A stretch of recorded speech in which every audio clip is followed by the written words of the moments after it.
வார ராசி பலன். விருச்சிகம். கிரக அமைப்புகள்.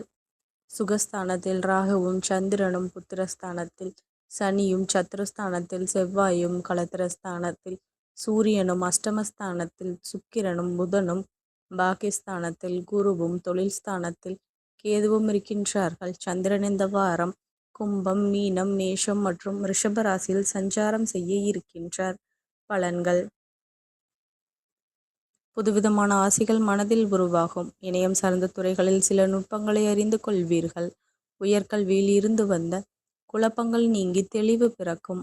வாழ்க்கை துணைவருடன் விட்டு கொடுப்பது, நடந்து கொள்ளவும். பயனற்ற பேச்சுக்களை குறைத்து கொள்வது நல்லது. உத்தியோகத்தில் இருந்து வந்த எதிர்பார்ப்புகள் குறையும். ஏற்றுமதி மற்றும் இறக்குமதி சார்ந்த விஷயங்களில் லாபம் கிடைக்கும். கலைத்துறையினருக்கு ஆன்மீக பணிகளில் தனிப்பட்ட ஆர்வம் ஏற்படும். இழுபறியாக இருந்த காரியம் சாதகமாக முடியும். மாணவர்களுக்கு கல்வியில் ஆர்வம் அதிகரிக்கும். அரசியல் துணையினருக்கு கட்சி மேலிடம் ஆதரவாக செயல்படும். வழிபாடு. செவ்வாய்க்கிழமை முருகப்பெருமானுக்கு வழிபட்டு கந்த சஷ்டி கவசம் பாராயணம் செய்வது சகல நன்மைகளையும் தரும். நன்றி கலந்த வாழ்த்துக்கள்.